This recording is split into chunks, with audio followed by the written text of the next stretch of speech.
I imagine that right now you're feeling a bit like Alice, tumbling down the rabbit hole. Wait, do you still think Matrix parodies are cool? Yes. Look around you, Mitchell.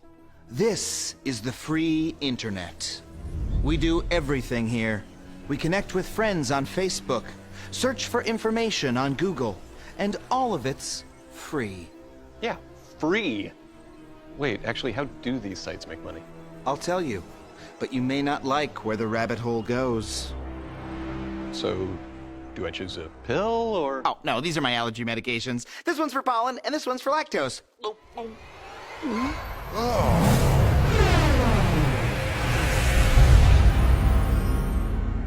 Where are we? What is this place? This is the internet of the real. The truth is, these services aren't free at all. You pay for them with your very identity. When you use Facebook, they log everything you do. The pages you like, the people you interact with, even the words in your status updates. Then they take that information, analyze it, and assemble a detailed profile of who you are. They know your habits, your preferences. They can even determine your risk tolerance or sexual orientation. And then they sell that information to advertisers. One risk-taking homosexual, please. It's a pleasure doing business with you.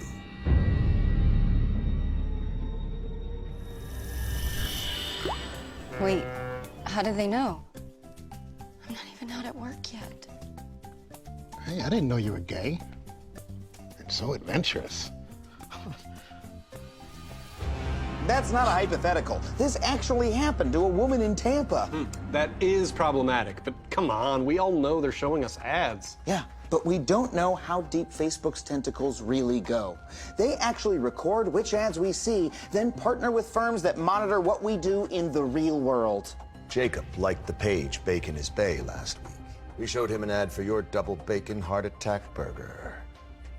He just bought one in Duluth. Clearly susceptible to the campaign. Let's pump them full of ads. I guess I got room for one more. This has got to be one of the most invasive advertising systems ever devised. Facebook can actually determine who's the most vulnerable to an ad campaign, then up their dosage till they buy even more.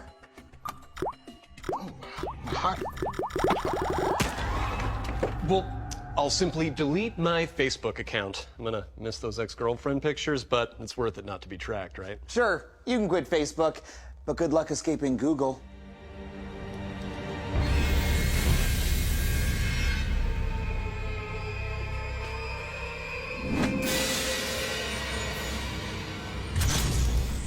That's me.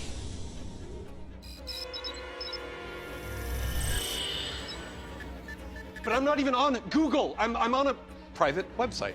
Exactly. Google doesn't just track you when you search. Their tracking software is also installed on over 10 million websites, even medical sites. So that health info you think you're looking up in private, Google's got a front row seat. Mitchell has erectile dysfunction. I know a drug company that would get rock hard for that information.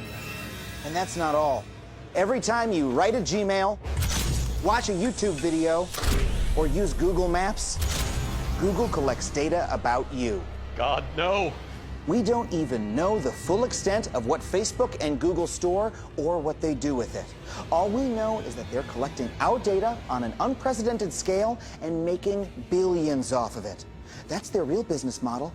They're monetizing us. When we use these sites, we're not the customer, we're the product. Why? How?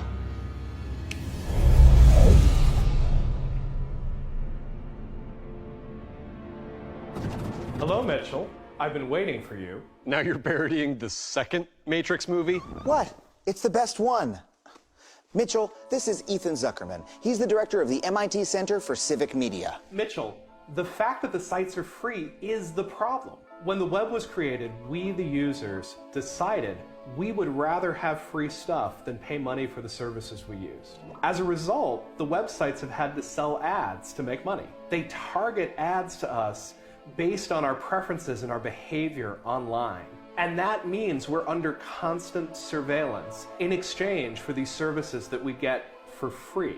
1 in 6 people on Earth now has a Facebook account, and they make up 20% of all time spent online. That's 1.6 billion people whose every move is being tracked by an online big brother that they chose to live under. No. And here's the kicker. You want to know how much revenue your personal data is worth to Facebook? For every user they surveil, they make just $12. No. Your interests, your personality, your relationships, your privacy, those things are priceless. But you gave them all away just to avoid paying $12. No, that can't be. That's not possible. Well, there is a bright side. You want to hear about it? No. Shut up. Shut up. Let me out. He's gonna pop. Let me out. I want to get out. You know, this happens to all my friends.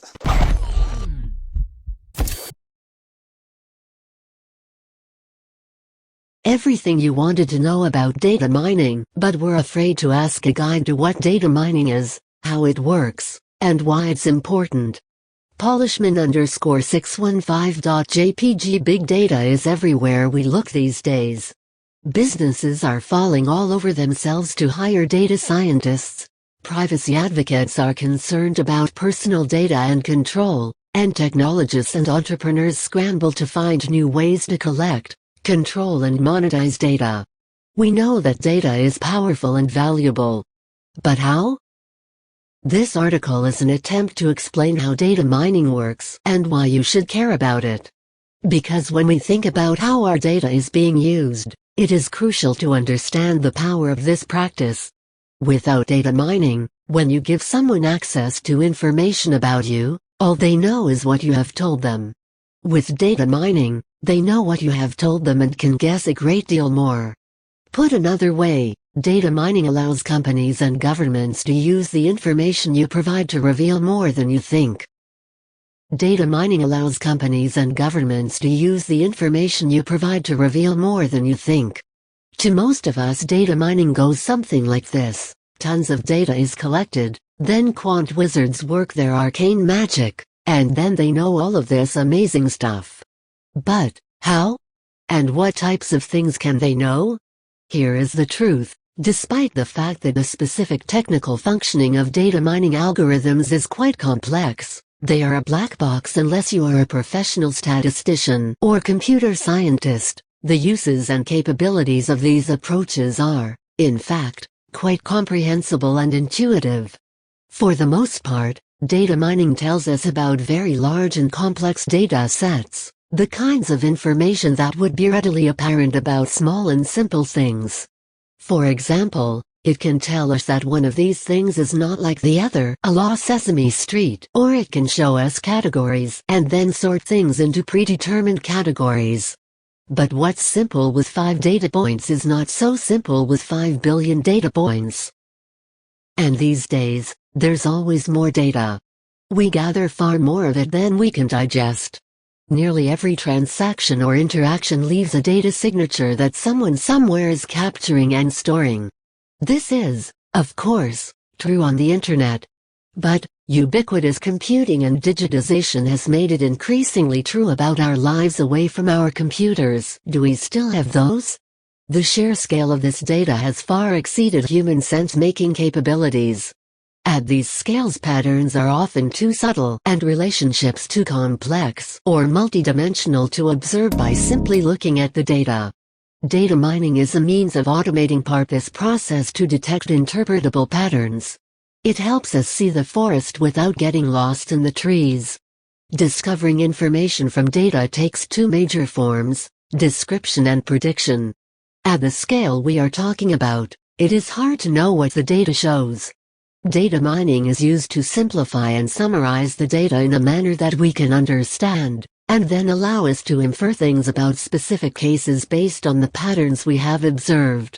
Of course, specific applications of data mining methods are limited by the data and computing power available, and are tailored for specific needs and goals.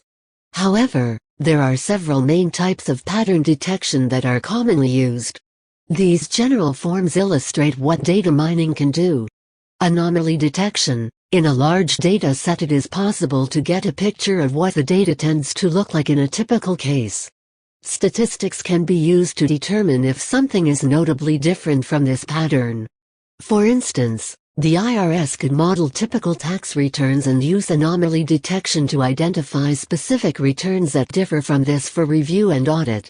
Association learning. This is the type of data mining that drives the Amazon recommendation system. For instance, this might reveal that customers who bought a cocktail shaker and a cocktail recipe book also often buy martini glasses.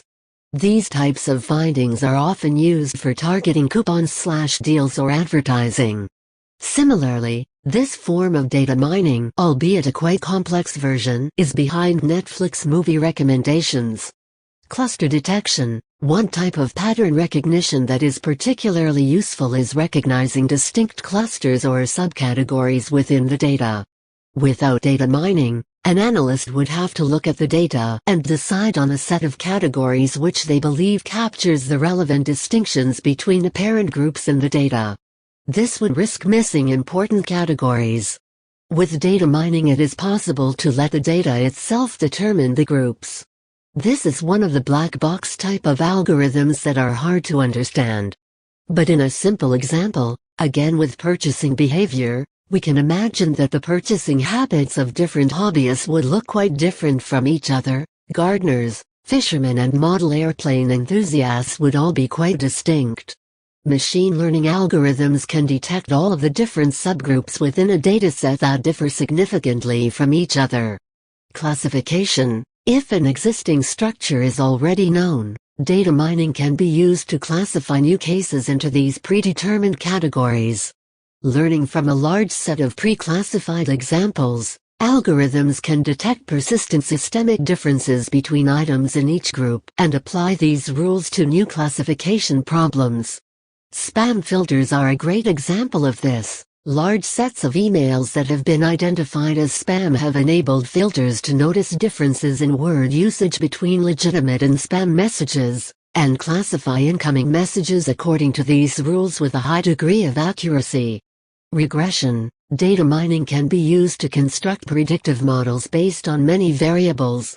Facebook, for example, might be interested in predicting future engagement for a user based on past behavior.